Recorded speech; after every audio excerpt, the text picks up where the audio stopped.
नमस्कार, आपण पाहता स्टार वन महाराष्ट्र न्यूज, जनसामान्याचं निर्भीड व्यासपीठ। आजच आपल्या चॅनलला लाईक करा, सबस्क्राईब करा, शेअर करा। एमडी विक्री करणाऱ्या दोन्ही सर्वांना केले जेरबंद। गुन्हे शाखा युनिट क्रमांक 1 ची कामगिरी। गुन्हे शाखेचे पोलीस अंमलदार राजेश राठोड यांना त्यांच्या गुप्त बातमीदारामार्फत माहिती मिळाली होती की दोन इसम नामे फारुख शेख व महेश शिरोळे या इसमांकडे एमडी हा अंमली पदार्थ असून ते 4 चाकी पांढऱ्या रंगाच्या वाहनातून मसोबावाडी समोरील मनपा गार्डन, पंचशील नगर, गंजवाड, नाशिक या ठिकाणी एमडी मॅफेट्रॉन पावडर या अंमली पदार्थाची विक्री करण्याकरिता येणार आहे अशी खात्रीशीर माहिती मिळाल्यावरून सदर ठिकाणी सापळा लावून एमडी विक्री करताना इसम नामे फारुख सलीम शेख वय वर्ष 33 राहणार श्रमिक नगर, गंजमाळ, भद्रकाली, नाशिक, महेश उर्फ नाना दत्तात्रय शिरोळे वय वर्ष 48 राहणार हनुमान मंदिराजवळ, शिवाजी नगर, इगतपुरी जिल्हा नाशिक यांना ताब्यात घेऊन त्यापैकी फारुख शेख याच्या अंगझडतीत 15,000 रुपये किमतीची 3 ग्रॅम एमडी मॅफेट्रॉन तसेच मोबाईल व महेश दत्तात्रय शिरोळे याच्या अंगझडतीत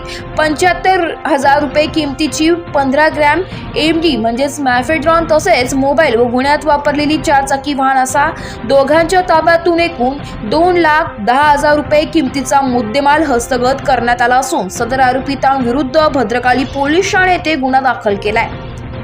सदरची कामगिरी पोलीस आयुक्त संदीप कर्णिक, पोलीस उपायुक्त गुन्हे शाखा प्रशांत बच्छाव, डॉक्टर सीताराम कोल्हे, सहाय्यक पोलीस आयुक्त गुन्हे शाखा यांच्या मार्गदर्शनाखाली गुन्हे शाखा युनिट क्रमांक 1 चे वरिष्ठ पोलीस निरीक्षक श्री मधुकर कड, सहाय्यक पोलीस निरीक्षक हेमंत तोडकर, पोलीस उपनिरीक्षक चेतन शिवंत, सहाय्यक पोलीस निरीक्षक सुरेश माळोदे, पोलीस हवालदार रमेश कोळी, शरद सोनवणे, देविदास ठाकरे, प्रदीप मसदे, पोलीस अंमलदार संजय राठोड, विलास चारोस्कर, नितीन जगताप, जगेश्वर बोरसे, मुक्तार शेख, राजेश राठोड, राहुल पालखेडे, आप्पा पानवळ, अमोल कोष्टी, रामा बर्डे, पोलीस अंमलदार अनुजा यलवे, पोलीस अंमलदार समाधान पवार अशांनी केलेली आहे।